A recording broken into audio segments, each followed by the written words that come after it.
Alrighty, let's get going. I'm Tony, and this is the Jeep Talk Show Roundtable episode. Hello, Zoom people. Good evening. Hello. Yeah. Oh yeah. Oh yeah. All right, so we have the way to get into the Zoom room is really simple. You don't have to know a secret password or secret handshake or any of that stuff. All you have to do is come here on Tuesday, 7:30 p.m. Central Time, and join our Zoom meeting. Okay, how do I join the Zoom meeting? Well, I'm glad you asked.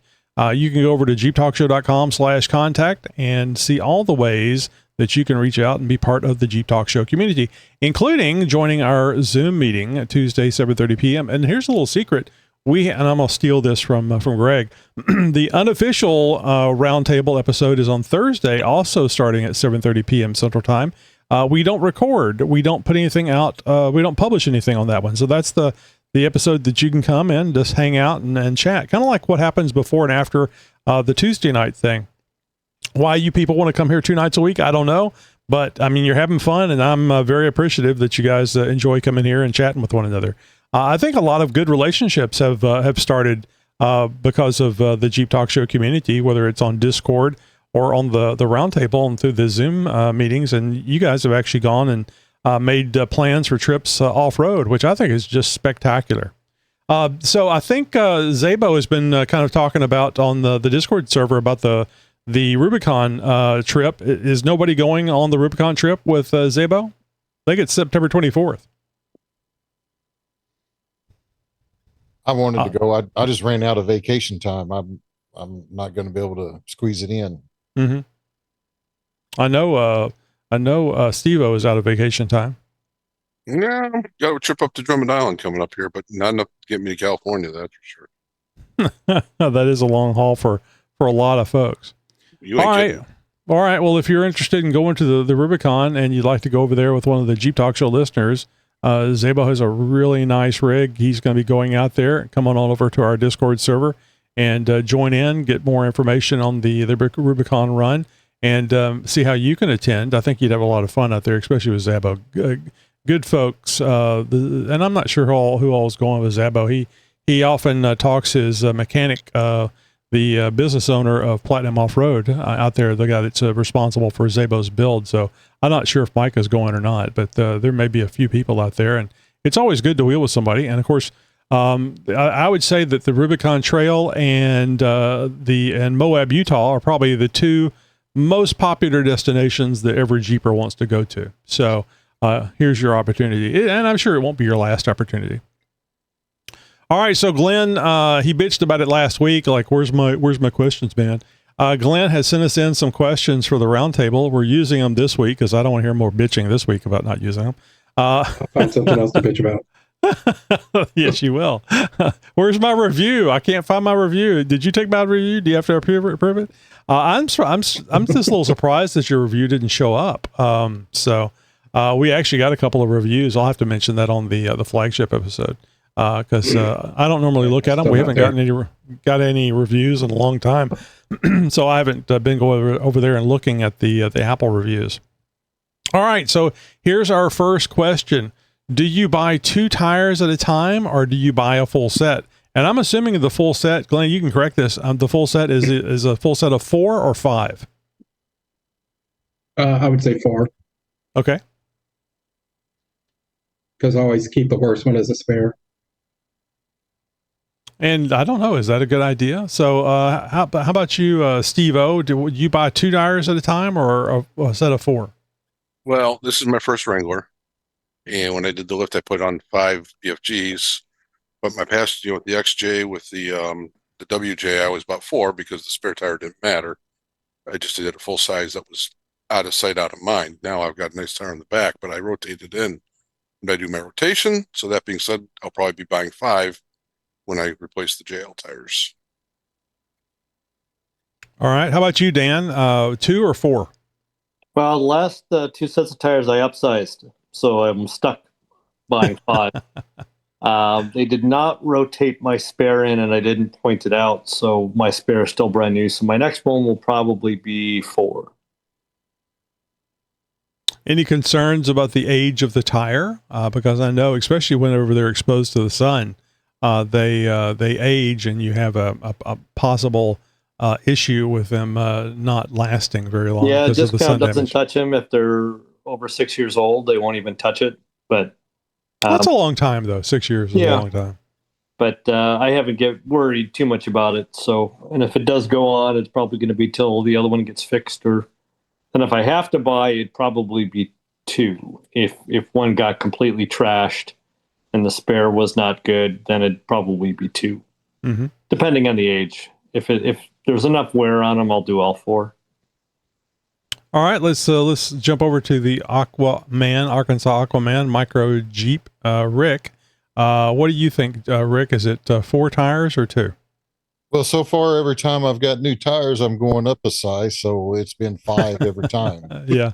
So I'm still on that journey. Probably once I settle in, just depends on the condition of the tire. If I've got one that looks like it'd make a decent spare, and I'm staying the same size tire, I mean, economically, it may make sense to keep it, or just depends on how much sunscreen lotion I rub on it. As due time. Baby oil. All right, so Roger is a over-the-road truck driver. So I can imagine. I bet you, Roger, you probably, when you buy a tire for a Jeep, you probably buy them one at a time, and it's a retread. No, I buy 5, and I always buy 5, because if you don't rotate your spare, and I mean, you're losing 20%. If you rotate your spare tire, and you get 20% more miles out of them. So, and I would never, once I get down to the point where the other 4 need to be changed, I'd always buy 5, because otherwise your spare is going to be totally different size than the rest of the tires you put on. Even if they're the same size tire, the tread depth is going to be quite a bit different. So I'd always buy 5. All right. So Tony Pellegrino, you got plenty of money. Do you buy 2 tires or 4? Wake up, Bob.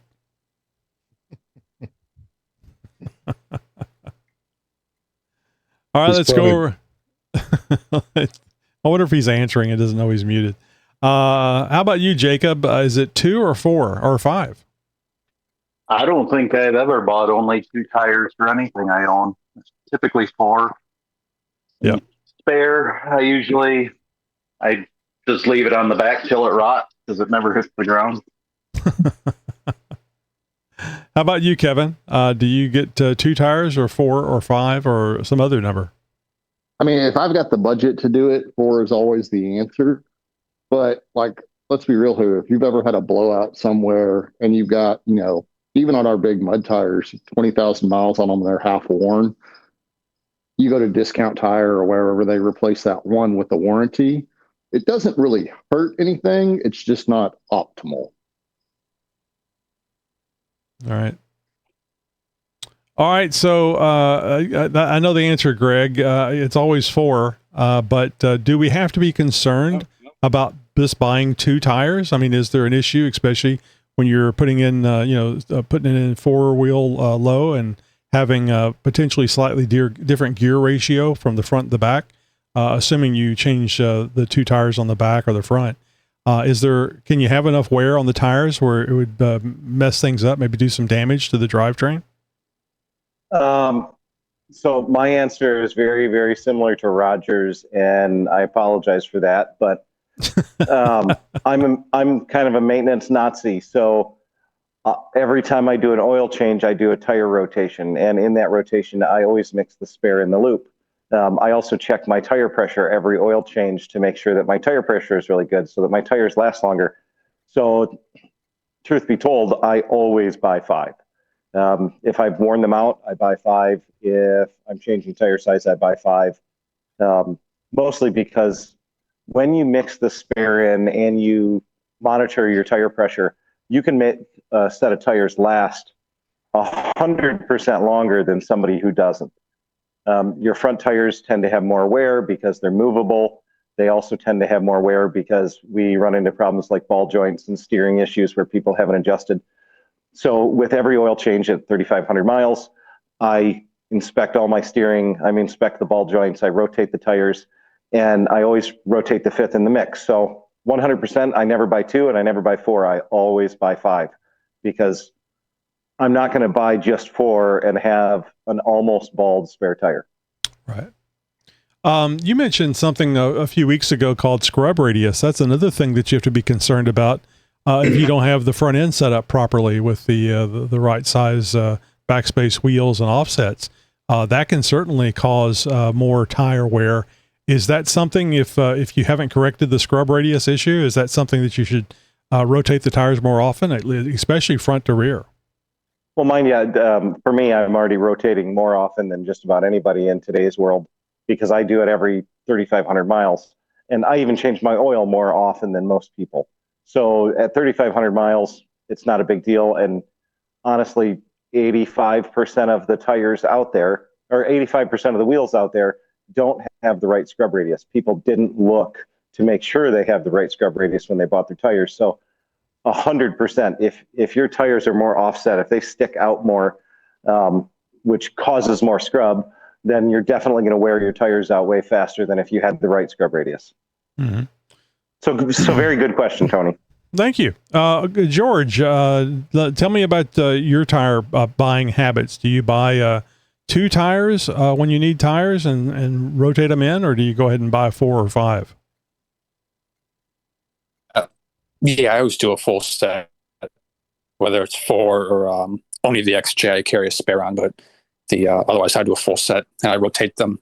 I do an oil change every 5,000, so I rotate them with that.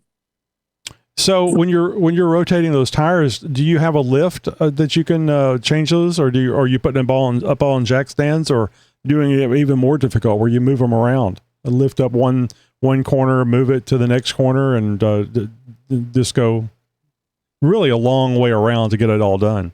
Yeah, unfortunately, I take the long way. I do a very safe way of putting 2 jack stands on the front end and the jack on the rear end, and I just quickly move the tires around. Not the safest thing, but it's what I got. No, I mean, it's difficult. I mean, Greg's sitting there with lifts, and I don't know how Greg does it, but I suspect he puts it on the lift and makes things a lot quicker and easier. 80% of the time, the lift is trapped with something like that, so I do it with jacks and jack stand. If you're Makes rotating sense. the spare end, though, you don't even really have to worry about that because you're only going to have one ground tire off at a time. You can move pretty quick. So you don't even, it's just jacking up one tire at a time. So it's rotating the spare end also makes the whole process easier. Very good. All right. So let's jump over to our next question. We're going to try to get through all 4 of these tonight. What's that? Quick question. Sure. When you rotate your tires, do you rotate them by taking them off the rims and moving them around, or do you just move the rims around and you're going to have some tires going different direction than what you did previously? Does that matter? My answer is I don't think it matters unless you have directional tires. And other than swampers, I don't know of many directional tires. But when I sold tires, we told people that we would rotate front to back and back to front. The only exception would be a dually with stock wheels because of the way the wheels align. But so here's where, getting custom wheels comes in fun. My dually has 6 different wheels that only fit in one spot. So if you want to rotate those tires, they have to come off the wheel. That's pretty wild. Yeah, but on a Jeep, you're going to rotate. I mean, are you just rotating the front one to the back, or are you rotating them crisscross as well? When I sold tires, we told people front to back, but you also have to be aware too. Like some factory wheels are left and right side related too, so it really depends on the wheels in the vehicle. Well, I mean, mud tires for Jeeps, most of the stuff what we're doing, because I've noticed that like on my Nexons, the ones on my front, and I'm getting ready to rotate them again, but I've noticed there's a little bit of a different wear pattern on the lugs. It's like the front of the lug is a little bit more worn than the backside of the lug. So now when I rotate those, if I crisscross them, what's that going to do? Am I going to start getting what do you call it, where you got the woolly wumps in it? Cupping? Because it sounds like that's what what you're getting is cupping. And that could be from your shock's not able to handle the keeping the tires from hopping as you're going down the freeway. And anybody feel free to jump in there. I'm wrong, tell me. Let's give Rick good information. And any form of misalignment can cause cupping. So if you're towed in too much, if you're towed out too much, if your caster's off, if your camber's off, any of those can cause cupping. And the easiest and smoothest way to adjust that is rotate your tires more often, because then the tire that's starting to cup because it's in a bad location goes to the opposite side of the rear and hopefully starts evening itself out. And then the next time you do it again, it should go basically to the front. So there's patterns. And if you're doing all 5, right, one goes from the back to the front, the other one crisscrosses, and the other one crisscrosses. So it moves a little bit different. So every single time you rotate, your tire works its way around the car. So it ends up hitting every single ground spot. So it should even itself out. But cupping is a sign of something wrong in your alignment. All right. Anybody got anything else before we move on to the next question? The only thing I'll add in there is if you're buying all 5, you can often offset that extra cost by hitting up Facebook Marketplace and selling your used ones. There's a lot of people out there with trail rigs and everything that are looking for. So I try to, if it gets down to about 45% or 40% or so like that, that's when you make your purchase, because then you get more back when you go and you sell them on Marketplace. So where this came from is that I busted a tire on the trails. They were all the same tread wear on them, but I needed a new spare. So I'm not just going to buy one brand new spare and stick it on there. So I went ahead and bought 2, and the other tire, which was still in decent shape, I used it as a spare. Recently, one of the older tires, I cut a sidewall on it. So I ended up having to buy 2 more tires because the other set had decent tread on them still, and use the final of the original 35s I had, and now that's the spare. Just so a suggestion, kind of but have to. A lot of times the tire shops, you'll find that they'll have some used tires laying around. I mean, I would if I lost one tire, I'd just put my spare into the mix and then just go in and find a used tire that roughly wore the same. I mean, you don't have to rotate it in after that if you don't want to, but I mean, that way instead of buying 2 and having oddballs, you can just buy one used tire. But there's plenty of people that get with lots of money that will blow one tire and they'll buy 5 new tires. So there's most of the tire shops will usually have a pile of used.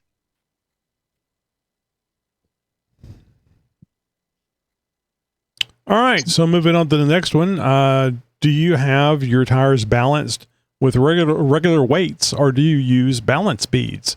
I'm thinking that the balance beads are probably your only game in town for beadlocks.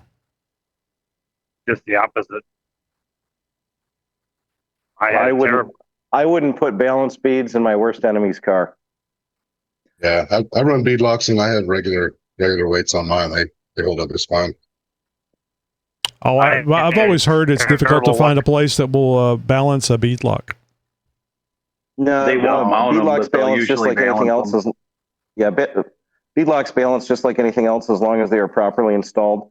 The problem with balance beads here now, and this is completely different in Texas. In Texas, you might be great, but here in Michigan, we have a high level of humidity. So anytime you put your air compressor to your tire, you're introducing moisture into the tire, and it causes the balance beads to clump up, and you can actually throw a tire way out of balance. Where in Texas, you might not have that problem because you have such a low humidity. But any state with humidity, I wouldn't recommend a balance bead. as I stare at my humidity gauge that says 75% in my shop. Yeah. I was about to say, where have you been at in Texas? Yeah. Well, Have you ever visited Texas and Louisiana? He's in Michigan. He doesn't know about the humidity down here, especially on the Maybe Gulf Coast. humidity that freezes would be a better term. Yeah. Well, also, I mean, I found that with balance speeds, when I air down, sometimes when I air back up and get on the road, I'd have to stop several times to finally get them back to a balancing, so that they're balanced again, and it was just annoying. So I had terrible luck with balance speeds. I had death wobble because of the balance speeds, and I know I had plenty in there. I even added a couple extra because the guy that I got the beads from told me to add a couple more ounces, and it didn't matter, and I took them out. Won't ever use them again. Not at least not in my deep tires. In my semi tires, I use them all the time. Because you're never going to feel that.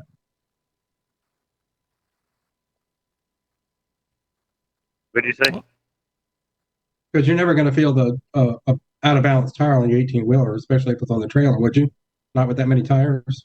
Well, but I mean, I don't know. I don't know what the difference is. I've gotten great luck with getting lots of miles out of semi tires with balance speeds, but yeah, on my Jeep, okay, never again.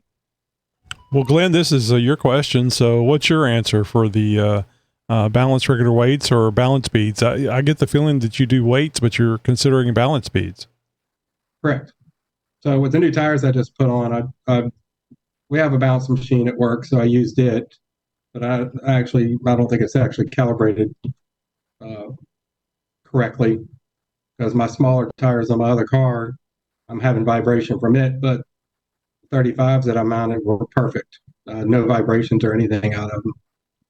I don't think the beads are that expensive, since you have access to something that you can mount and balance tires. Why don't you give it a try and see? Gosh, I think it's less than $100 for the beads. Well, you don't even have to dismount the tire. They make a tool that allows you to put them in right through the valve stem. Oh, cool. Yeah. What'd be probably interesting is to run it on the machine, see how much it says to take, and then see if you put in that same amount of bead weight, if it would be balanced, or is it just a bag of beads you throw in there? Mm-hmm. I'm not sure. I've never used it before. It depends on the size tire. I think for mine 37s, I wanted to say it was like around 12 ounces or something like that was recommended. I forget the name of the company that we had on that they have balance beads, but they sell to truckers and also to Counterbalance. Gives a counterbalance. And they actually sell the bags with the amount of beads that you need for the size tire or the range of tires, tire sizes. So they make it pretty simple. I mean, I thought that's what I would do if I got bead lockers. I would probably, instead of going through all the hassle of trying to find somebody to mount and balance the bead locks, I just throw beads in there. So on the subject of wheel weights, what is everybody's preference? Clamp on or stick on? Stick on. I do stick on. Clamp on, because stick-ons will never stick as well as a clamp-on will clamp on. Yeah, the Clean the surface well enough. They do. Mine never came off. I personally like clamp-ons. I sold tires for years and stick-ons never worked, and we would clean wheels. We would use acetone. They never worked as well. Stick-ons typically with the ones I've gotten. We take turns buying them at work for balancing tires. So typically we would use the stick-ons for people that had some sort of crazy custom wheel that they did not want to see weights on the outside. So we weren't getting as good of a balance anyway, because we weren't actually balancing both sides of the wheel. But outside of that, unless they were requested, we never used them. Well, and with the stick-ons, I have seen some places that will take, and if there's a large cluster of weights that got to be stuck on, they'll put duct tape over the top of them after they've got them all on. That's what actually on my semi, that's what they do, and they put the stick-ons on the inside, and they just put duct tape over top of them, and they've always had to peel that off every time I got new tires. So, and that you're talking 400,000 miles before I'm peeling them back off. So they stuck on pretty good. All righty. Let's see if Bob's back. Bob, are you back? Maybe Bob's working tonight. Maybe that's why he's not jumping in here. Nope, not unmuting, so he's still gone. I told him to stay away from that. Here. Told you to stay away from that breakfast burrito. I'm fixing a toilet is what I'm actually doing right at the moment. But because of the breakfast burrito? Maybe. I always buy 5 tires for my off-road vehicles and pickups because I rotate my spare in. I use whatever weights the tire shop puts on. I prefer the stick-on because for those of you who've wheeled with me, you realize how likely it is I'm going to lose one of those weights on the outside. I have had that happen. And I don't remember what the other question was. So, I've never used balance beads, but I've thought about trying them. Seems like a pretty cool idea. Always balancing, because you do have to take the tires in and get them balanced from time to time, which I think is going to be one of our questions coming up here. I like the idea of the beads constantly balancing. I think he made a good point about possibly knocking beads, the rim-mounted weights off, because after a hot springs trip, I'll come back and my rims are all torn up. So I'm sure I'd probably knock off a weight if I had the outside weights on them. I think it's just Bob's driving. It might be my driving too, then. You are not wrong, Roger. I guarantee it. He's busy editing software. He just sends it. Skinny pedal and go, right? All righty. So let's hear from John. John, I think you've already answered this. You have your beadlocks balanced. Are you using the clamp on or the stick on weights? Stick on. And I have knocked one off, but I don't know if it works, but I just grabbed some freaking Gorilla Glue and slapped it back on. And it's still there now. And it's not shaking. So I really haven't had any issues with the stick on. So I actually I won't say the name of the website, right? Unless they want to call up Tony and give them a little ad money. But I actually bought mine from a website that gave me a hell of a deal, and they freighted them to me, mounted, balanced, ready to bolt on. Like even had the right amount of air pressure on them. Well, I mean, give or take a few pounds, right? I should test it out of there. But they had them all ready to go. I mean, I was impressed and got a really good deal on them too. So how did you find the weight? Or did you peel it off? It was coming off and you peeled it off, or it actually fell off and you just happened to see it? Actually, while I was doing the rotation, I've got a big brake kit on mine, and I'm running 17-inch wheels, so it's really tight. And while I was trying to put the wheel on, I guess I hit one of them with the rotor and knocked it off, and so I caught it right when it came off. But that's the only one I've lost. And like I said, I just really glued it back on, and it was fine. But it's overall, I haven't had any issues with them. I've been all the way to Colorado and back with them, and so I'm not afraid to jump in it and drive it 2,000 miles round trip on a wheeler trip either. So I've been pretty happy with it so far.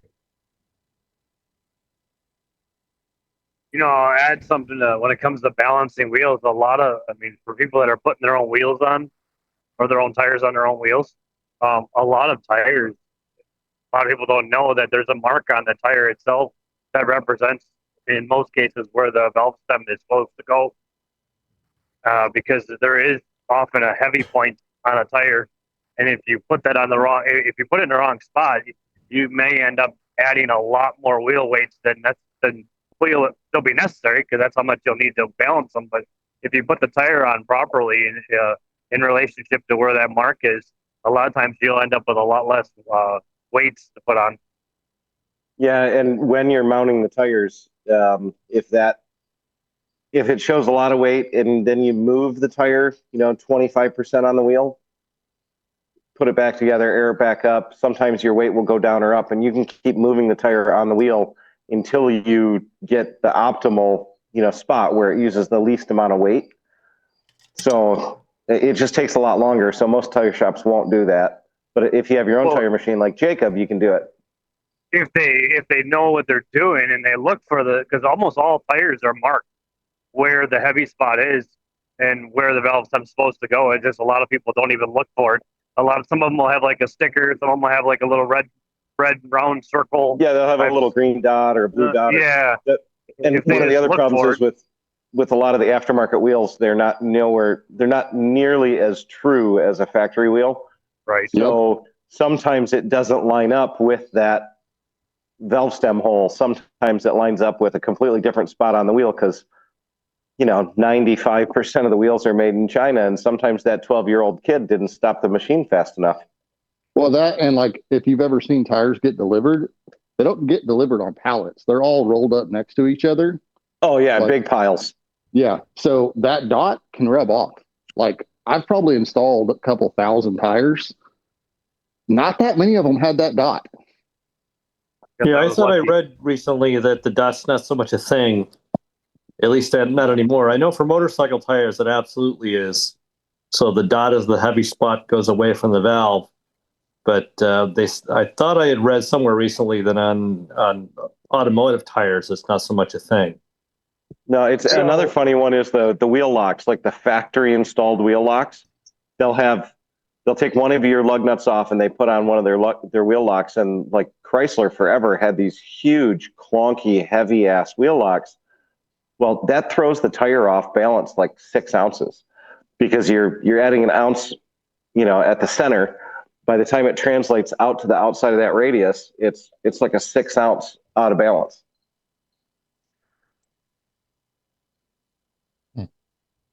All righty. So unless anybody has anything else, let's go to how often do you get your tires balanced and or rotated? I know that, Greg, you do 3,500 miles on the rotation, but how do you handle the balancing? Can you balance there in the shop? I do not have a mounter or balancer, so I go to the tire shop up the road, and I do it after every hardcore off-roading trip, where I'm really in the rocks or doing something stupid. So literally, as soon as I come home, the first time I go to O'Reilly's, I'll stop at the tire store and get them to balance my tires. Other than that, it's about every 6 months. Like on the wife's car, about twice a year I have them balanced. Because as they wear out and as she does burnouts or drifts into a parking lot, right, it causes issues to the tires. So about every 6 months I balance the tires because as soon as your tire is out of balance, it is now fighting your suspension. Just like you mentioned earlier, it's fighting your shock, which is wearing your shock out. Right. It's fighting your ball joints. It's fighting all of your other suspension components. So a properly balanced tire causes less wear and tear on the rest of the vehicle. And with these Jeeps that we love, driving these big, giant, heavy tires, it wears stuff out a lot faster if it's out of balance. Right. Or you even just rip a lug off while you're out on a trip. Yep. And 100%. So most of the tire shops, most of the big name brand places, whether it be a Discount Tire or a Can Rock or whatever it is, most of them offer, when you buy the tires, a lifetime balance. So they'll rotate and balance every single time you drive in there. If you want to drive in once a week, because it's lifetime, they'll do it. So even if I get tires from a manufacturer, right? So if Kenda or BFG or Nitto sends me a set of tires for one of these builds, I'll still have them installed at that local tire shop and I'll pay for that lifetime service. So, because it's usually about $100. And then every time I need a rotation, I don't have to do it. I can drive up there. Every time I want them balanced, I drive up there and it's free. Cool. I was just thinking this is probably a dumb idea, but has anybody ever thought about having the tire balance, with weights and then adding balance beads so that as the tire gets out of balance over time, the balance beads kind of make up the difference? I wouldn't do it. Suspender and belt is what I'm thinking. Mm-hmm. I'm back to here in Michigan, our humidity is so high, balance beads are worthless. Well, and you're sticking, if you got a tire balance and you stick weight in it, now it's out of balance. Well, that'd be spinning around the entire tire. Right, but that means if the tire is balanced and you stick, say, 10 ounces of weight of balance beads in there, Now those beads are, I mean, where are they going to go? They're going to have to evenly distribute all throughout the tire, Right. in order for it to still be balanced. And I wouldn't depend on those balance beads doing that.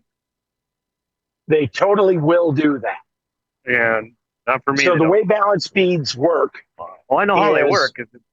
No, the mass of an object, when it spins, it wants to rotate around its own mass. That's why a wheel vibrates when it's out of balance.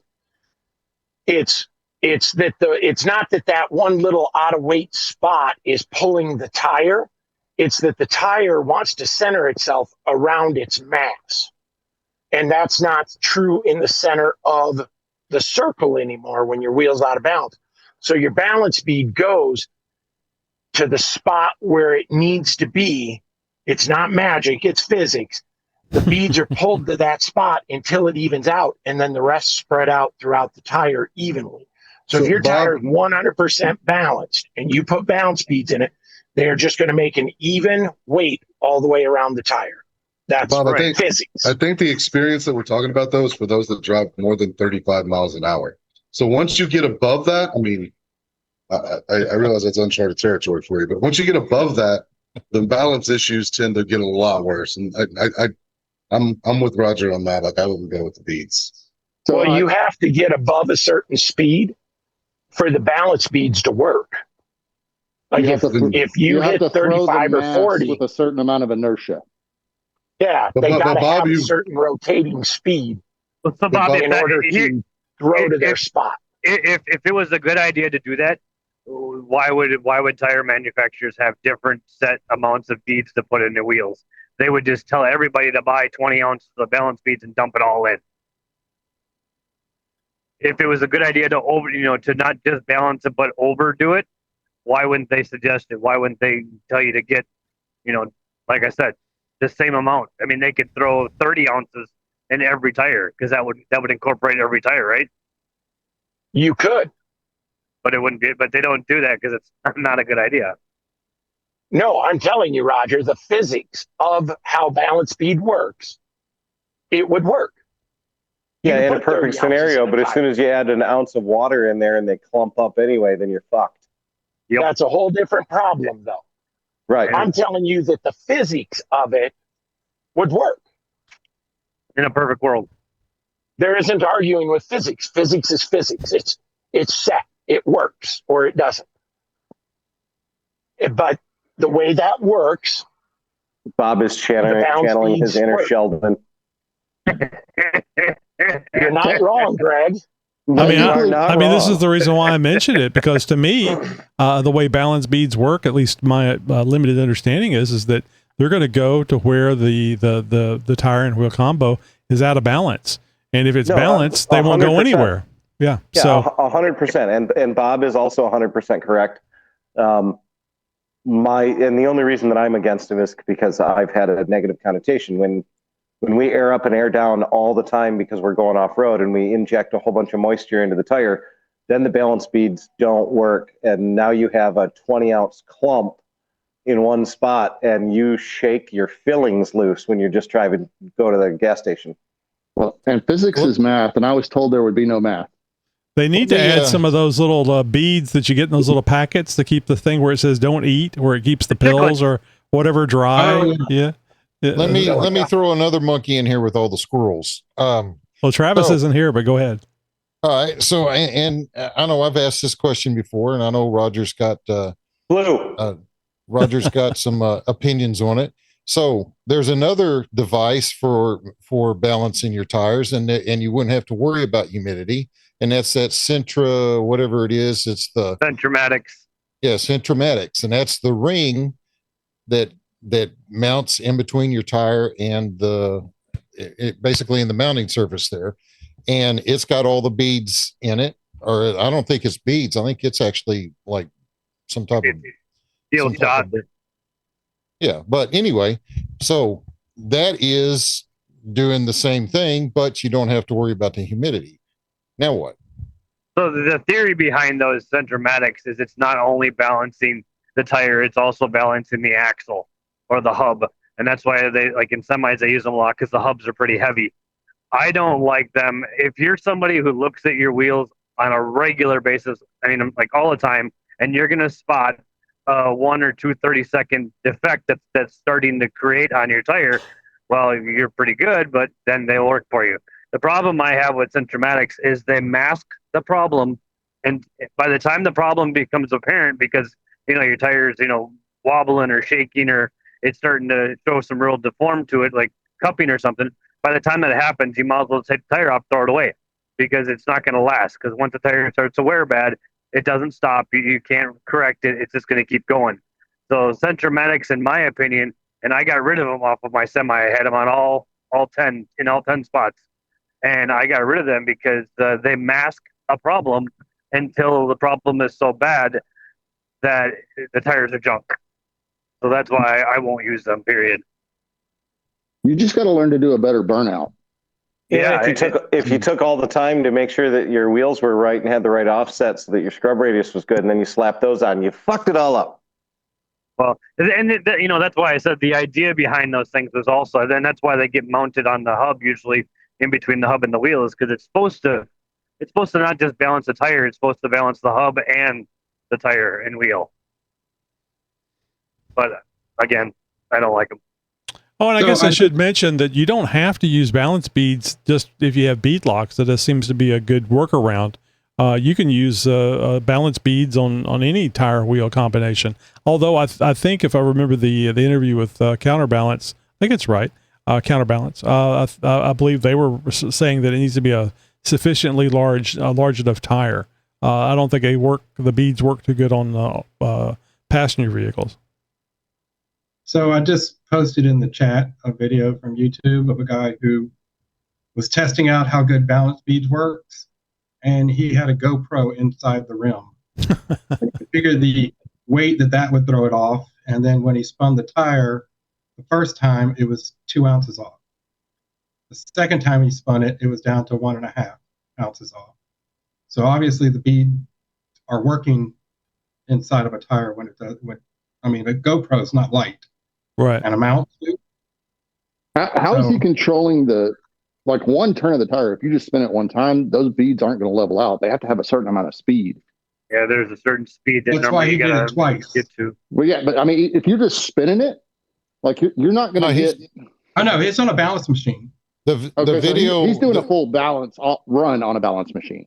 There's one video of the guy actually driving it, because you can see as it was coming around, you can see the flat spot where it was on the ground, and what the beads would do as they come around and hit that. And that was just the beginning of the video, so I'm not sure if he actually put it on the vehicle and drove it to see what would happen. And I have noticed, I've got balance beads in mine, and maybe that's why they're cupping in front. I don't know. But the only time I've ever had an issue with them where I felt like they clumped, and that was when I used John's Air Buddy, or what do you call it? The power tank. Power tank. Power tank. I used his power tank, which freezes them. Yeah, which put that frost. Yeah, which put that frost in there with them, and it was November, so it was colder. Now, as soon as the tire, when I first took off, I could feel them, not doing what they were supposed to do. But as I got going, and the tires warmed up a little bit, all that went away, and they felt like they was balanced perfectly. And who knows, maybe that's why I got the situation I got going on with my tires now, because I got balance beads in there. But I've never felt them doing any kind of wobble or vibration or anything. I've never felt any of that. So that's, I thought maybe it's just because I'm, I think I've been rotating them just front to back. I have not been crisscrossing them. So maybe that's where I'm messing up. I don't know. All right.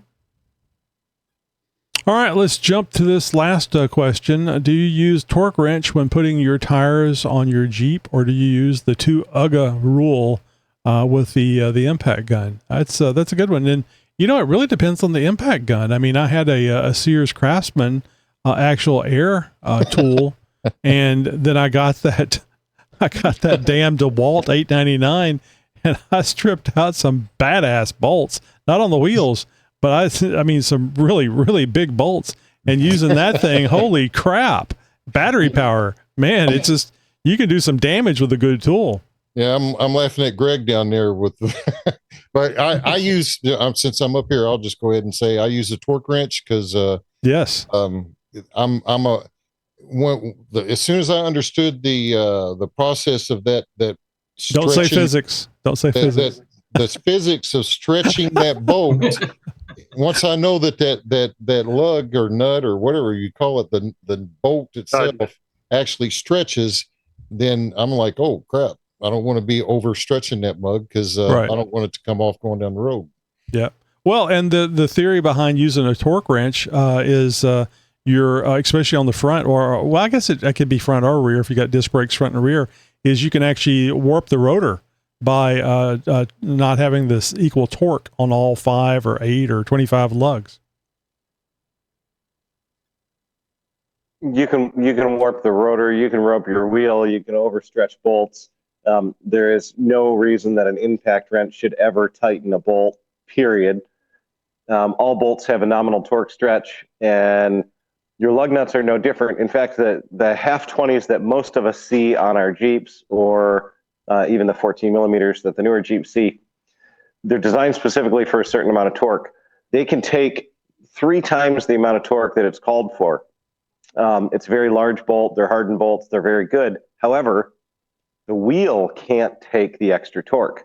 So a steel wheel with let's say a half 20, the torque setting is typically 90 foot-pounds, and you should not go over it. On an aluminum wheel, it's typically 110 foot-pounds, because as the conical shape of a lug nut, and I don't have one right here, but as the lug nut pushes into the wheel has a conical hole and the lug nut has to push into it. You're actually seating that with the 110. So it's a nice seat.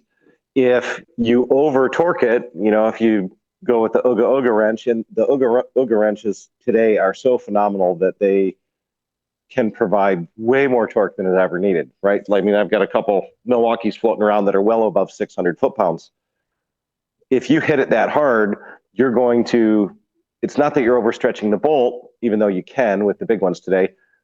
It's that you're actually damaging the wheel. You're causing micro stress and micro fractures inside the wheel if you're over torquing, which means it's going to fail sooner. So if you've overstretched that aluminum, it's going to actually allow the lug nut to get loose because it's been over torqued, and it actually pushed the aluminum out of the way. On a steel wheel, if you over torque the 90 foot-pounds, eventually usually either the acorn or the lug nut or the wheel is going to get damaged. So you should always use a torque wrench, because even with a 4-way, right?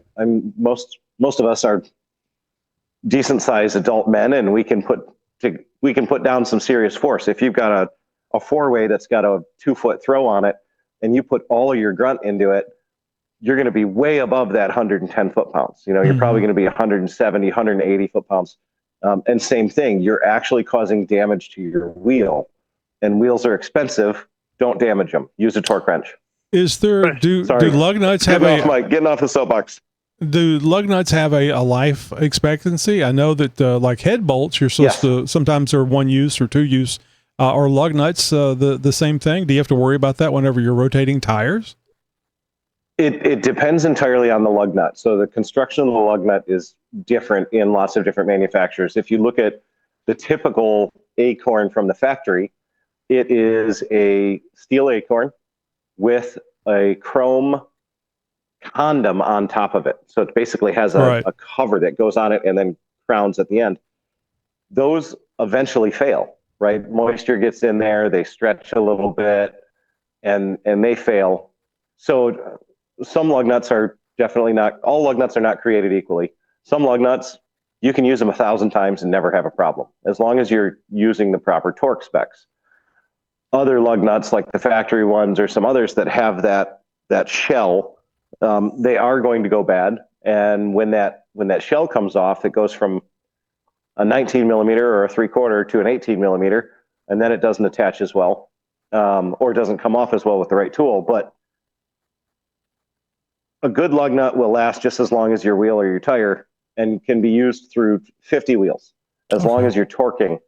If you're using an ooga wrench, even during removal, you are going to wear out the lug, because even when you remove it, a socket has all of these little heads on it, right?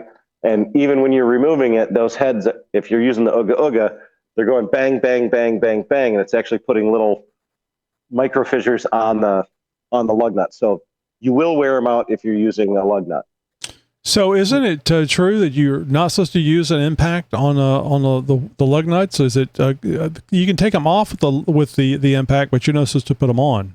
Is that correct? Well, you can take them off with an impact. You can put them on with an impact as long as you're very careful and you don't overdo it. Don't torque it down. Do the torque by the torque wrench. Spin them down, not loose, but not ugga, and then take the torque wrench to it. But same thing, if you want them to last forever, you shouldn't even use it to take them off, because that bang, bang, bang, the hammer action is actually wearing off the surface. Right. So if you want them to last, 80 years, don't use it. If you don't care, lug nuts are cheap, right? Like lug nuts are super, super cheap. So who cares? Throw them away. You can buy an entire set of lug nuts from Wheel Pros for like $25. So now if you buy them from Northridge or, Quadratech or other companies, they can be over $100, but just go right to the stores, get them right from Wheel Pros, and they're like $25, $30 for a whole set. And who cares? Throw them away. Now, is that where you get the genuine lug nut brand lug nuts? Yes. Okay. I'd have to look. He says yes, and Kevin probably knows more about me than that subject. But 100%. You can go to Wheel One or Wheel Pros or any of those and order lug nuts, and they have 20 different brands and 20 different styles and 20 different locks. And there's another thing you can get too, like to kind of work the medium of it. If you want to be able to use a impact gun, you can get a thing called a torque stick. Yep. Yeah, the torque sticks, but it's still hitting, right? It's still hammering at them. But it does lessen the force where you're, once you hit that first you can let off dramatically. And then torque it. Yep. So I think this is what Rick was talking about. This segment of the show is brought to you by Lug Nuts. There's nothing like lug nuts to secure a wheel to a Jeep. Get yours now, and be sure to ask for genuine Lug brand nuts for your Jeep wheels. That's Lug Nuts. Who misses Josh? Josh was funny. What's with the green screen tonight, Tony? Everybody wants to know. It's there last week. It's been there for the last several weeks. I know, but why? Because I put in a background when I edit the final video. Oh, okay. Well, see, there you go. There's an answer. Oh yeah, no, I just figured you guys knew that, but it's been there for weeks and weeks. I guess nobody's been noticing me. I've been cleaning up too. I knew. I noticed the videos afterwards. Yeah, I think they're turning out really good. I'm really glad with doing the green screen, and I can still put the logos, the sticker thing up, but it's also just a background. All right. Anyway, so I think that the general consensus here is that it's really, really good idea to use a torque wrench and torque the lug nuts on your wheels. There's a lot of benefits to it, and also too, if you love your Jeep, if you love your family that's driving a Jeep. If you put the torque wrench on it, you know that each lug nut is torqued properly, and it's less likely to come off or back off. I mean, just because, especially, I think this is especially true with an air impact thing, is that it's going to, depending on the air pressure, it may or may not be the same level of UGA. So put the torque wrench on there, get it measured, and get it on there the best way possible. Even if the torque wrench is off a little bit, it's still going to be the same on every lug nut that you torque. Yeah, I personally, before any big trip, anything more than 75 miles, torque wrench on every wheel, every lug nut, just to make sure. Yep. Even if I'm pulling a trailer, that just means more lug nuts to check. Mm-hmm. And don't forget, if you've got beadlocks, you've got a lot more things to torque check. All those little bolts around that ring, you got to go and torque those as well to make sure they're not loose. How often do you check that, John? Every time I rotate tires and every time I'm in the garage and I look down and I'm like, hey, I got bolts there. Like I check them religiously just because, I'm running beadlocks in the street. Do you always let all the air out of the tire? No. Well, no, not before I broke them. It wasn't in KMC's like instructions. So I did it perfect to the. I'll give you some feedback. So there was one of the magazine editors, and this was circa like 2007, 2008. So you can find it. He decided not to pull the valve core out and was torquing his beadlocks, and the bolts had definitely started to give up the fight because they can only be torqued so many times. And the bolts came off like bullets and shot across the room. And when the beadlock separated from the wheel, it crushed every bone in both of his hands. Always take the valve core out, because one time you're gonna hurt yourself, right? If you're standing in front of it, it can break both your legs. If your arms are in front of it, it will break your arms. But there's been some magazine articles written about it, and I want to say it was 2007, and I think it was Phil Howell that it happened to. But literally every bone in both hands and his arms were shattered when that beadlock let loose, because I think his tire was only at like 25 psi. I think I've been lucky so far. I mean, I really haven't had to add any torque to them. Like, they've all been pretty much on point, haven't backed out at all. So the other big thing is make sure you have a piece of chalk or something. Oh yeah, that's so you know where you're shitload at. of bolts, and you will forget where you are. 3 days later. Oh, holy shit! There's a lot of bolts here. I use painter's tape, and I just put painter's tape next to every single one of them, and then as I torque them, I take it off, and then when I'm done, I go, when I'm putting them together, because you got to go around several times, I just put it back in place and go around and take it off again. Sorry, Roger. We've decided it's chalk, so you need to start using chalk. Well, my wife is what I found annoying is on the grade teacher. I had plenty of chalk lying around. Sorry, Jake. But yeah, the only beadlock what I found annoying was the Dirty Life beadlocks. Go ahead, Jacob. Go ahead, Jacob. Say what I found annoying is with them Dirty Life beadlocks, the torque specs they provide you are not correct. They were saying torque to 18 to 20, and I had one completely strip out at like 16. So I had to start. I had to torque all my. I had to torque all mine to. Well, that was on the last wheel, but now I'm scared they're all half stripped. Well, the KMC torque specs, I think, is 14. I have a quick reference on my phone. I store it all on a Google sheet that pull them up the torque specs and stuff. And I've got pretty sure it's 14. I've got some KMCs I can open right here, but it could also just been a faulty hole. Like, they're mass produced. It could just have been about a bad hole.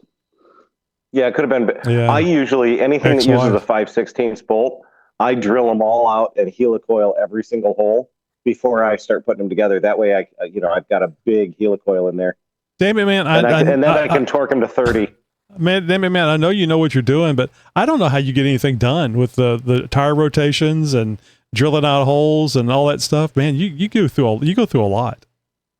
Yeah, well, but he used to make Tommy do it.